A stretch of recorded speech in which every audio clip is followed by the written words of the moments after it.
House Intelligence Committee, possibly as soon as tomorrow. His name is Felix Sater. He's a Russian-American real estate developer slash FBI informant slash ex-con who's done extensive deals with the president. He's set to testify behind closed doors. And again, that may happen as soon as tomorrow. We'll be watching for that. But also tomorrow on this show, I got to tell you, we're going to have an update on a story that has haunted me ever since I first heard about it and we first covered it. It's a story about a dramatic arrest that happened a year ago at a meeting of intelligence officers, where they came into this meeting of intelligence officers and arrested one of their own people. It's this crazy story. They literally threw a bag over this guy's head at the meeting and dragged him out of the room. We now may know at least specifically why they put a bag over his head when they arrested him that day before they dragged him out. We've been following this story for a year since we first learned about it. We think we may finally have the explanation for it. We'll have that on tomorrow night's show. That does it for us tonight. We'll see you again tomorrow.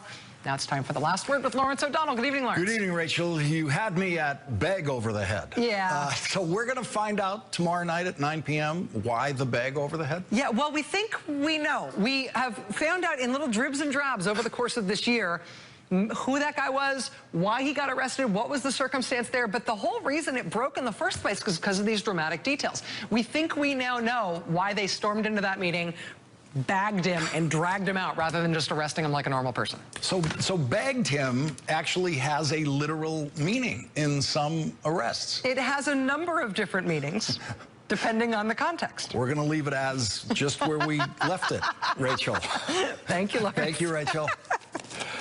Well, attorney-client privilege is the privilege to refuse to answer any questions about communications you have had with your lawyer, and your lawyer has the same privilege to not reveal any communications he's had with a client. It is not a privilege to refuse to answer any questions about communications you've had with your father, unless, of course, your father is your lawyer.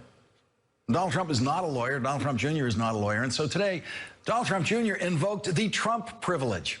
He told the House Intelligence Committee that he would not answer questions about communications with his father, and claimed attorney-client privilege because his attorney was involved in those conversations. The trouble with that is the attorney-client privilege evaporates, disappears, the second you allow someone to participate in that conversation who is not your lawyer or one of your team of lawyers. You allow a friend, you allow your girlfriend, your brother to participate or hear that conversation, attorney-client privilege is gone. And so Donald Trump Jr. just invented a privilege today, the Trump privilege.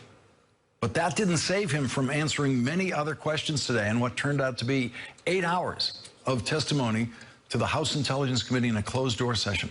Yesterday, NBC News reported that according to Russian lawyer Natalia Veselnitskaya, Donald Trump Jr. actively solicited dirt on the Clinton Foundation in their meeting at Trump Tower during the presidential campaign. Congressman Adam Schiff, the senior Democrat on the Intelligence Committee, spoke with reporters after Donald Trump Jr.'s 8 hours of testimony today and revealed that he refused to answer questions about his conversations with his father about that Trump Tower meeting with those Russians.